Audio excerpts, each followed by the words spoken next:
오늘은 목포 시온성교회 김원 목사님의 안악자손의 멸절이라는 설교로 은혜 나누도록 하겠습니다. 죽고 싶지만 떡볶이는 먹고 싶어. 아마 들어보신 분들 많을 거예요. 요즘 베스트셀러 에세이 제목이잖아요. 이 한 문장이 참 묘하게 마음을 울리죠.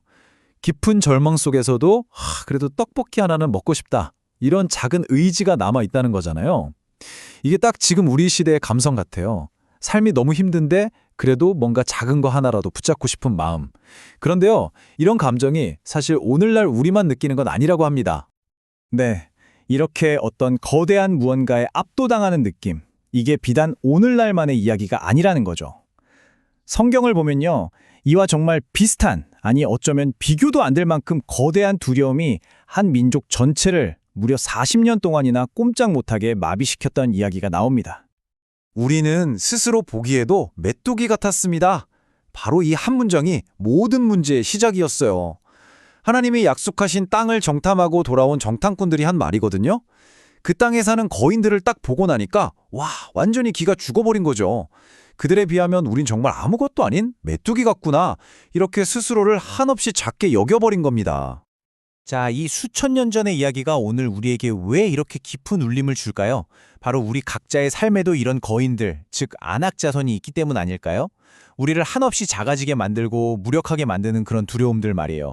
여러분의 삶을 딱 가로막고 서 있는 그 거인의 이름은 무엇인가요? 그럼 대체 이 안악자손이 누구길래 이스라엘 백성 전체를 그렇게 벌벌 떨게 만들었을까요? 그들이 상징하는 게 뭔지, 그리고 왜 그 이름이 그토록 강력한 힘을 가졌는지 한번 자세히 들여다보겠습니다. 성경에서 말하는 안악자손은요, 그냥 키가 큰 어떤 부족 그 이상이에요.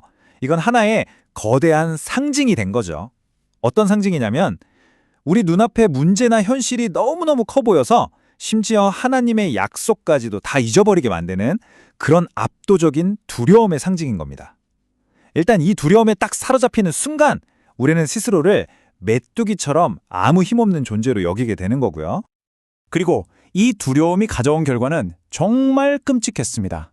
공동체 전체가 마비됐고요. 백성들은 밤새 통곡했죠. 그러다 결국엔 하나님을 원망하기 시작합니다. 그 결과가 뭔지 아세요? 코앞에 약속의 땅을 두고도 들어가지 못하고 무려 40년이라는 시간을 광야에서 그냥 뱅뱅 돌며 방황하게 된 겁니다. 하지만 40년이라는 긴 시간이 흐른 뒤에 드디어 변화가 시작됩니다. 여호수아라는 새로운 지도자가 나타나서 이 지긋지긋한 오래된 두려움에 정면으로 맞서 싸우기 시작하거든요. 그리고 성경은 바로 그 극적인 순간을 이렇게 기록하고 있습니다. 기록이 정말 극적이에요. 여호수아가 마침내 그 약속의 땅에서 아낙 사람들을 완전히 멸절시키자 성경은 이렇게 선포합니다. 그 땅에 전쟁이 그쳤더라. 한 민족 전체를 40년 동안이나 짓눌렀던 그 거대한 트라우마가 드디어 끝나는 순간인 거죠. 자, 그런데요. 여기서부터 정말 흥미로운 지점이 나옵니다. 이 여호수아라는 인물의 이름 그리고 그의 승리가 사실은 훨씬 더 근원적이고 완전한 승리, 바로 두려움 그 자체에 대한 승리를 미리 보여주는 그림자였다는 사실입니다. 이게 무슨 말이냐면요. 혹시 그거 아세요? 여호수아라는 히브리어 이름을 그리스어로 바꾸면 그게 바로 예수가 됩니다. 이름의 뜻도 여호와는 구원이시다로 똑같아요. 정말 놀랍죠? 설교는 바로 여기서 아주 중요한 연결고리를 찾아냅니다. 첫 번째 여호수아는 눈에 보이는 땅의 거인들을 물리치고 불완전한 안식을 줬어요. 하지만 진짜 여호수아이신 예수님은 우리 눈에 보이지 않는 가장 근원적인 거인, 바로 죄와 죽음의 문제를 해결하시고 우리에게 완전한 안식을 주셨다는 겁니다. 그리고 예수님의 승리는요, 칼이나 창으로 이룬 게 아니었습니다.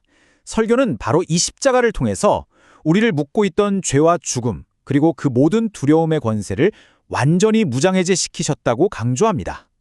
자, 그렇다면 우리를 두렵게 하는 그 모든 것들에 대한 궁극적인 승리가 이미 이루어졌다. 이게 오늘을 살아가는 우리에게 대체 어떤 의미가 있을까요? 어떻게 하면 우리가 패배감에 젖어서 사는 게 아니라 진짜 승리한 사람처럼 살아갈 수 있을까요? 오늘 설교는 그 방법으로 아주 구체적인 3가지 단계를 제시합니다. 첫 번째는 바로 나의 정체성을 소유하는 것입니다. 더 이상 두려움 앞에서 나는 메뚜기야 라고 생각하는 걸 멈추고, 아니, 나는 승리하신 하나님의 자녀야 라는 이 새로운 정체성을 내 곳으로 꽉 뚫는 거예요. 그게 시작입니다. 두 번째는요, 그 정체성에서 흘러나오는 평안을 누리는 것입니다. 이건 상황이 좋아서 느끼는 그런 일시적인 감정이 아니에요. 하나님과의 관계가 회복된 사람만이 누릴 수 있는 그 어떤 상황에도 흔들리지 않는 깊은 평안을 말하는 거죠. 그리고 마지막 세 번째, 그 평안의 힘으로 이제 나의 사명을 감당하는 것입니다. 이 승리는 그냥 나 혼자 좋으라고 주신 게 아니거든요. 이걸 발판 삼아서 세상으로 나아가 사람과 정직을 실천하고 내가 받은 은혜를 다른 사람에게 흘려보내는 것. 그게 바로 우리에게 주어진 사명이라는 겁니다.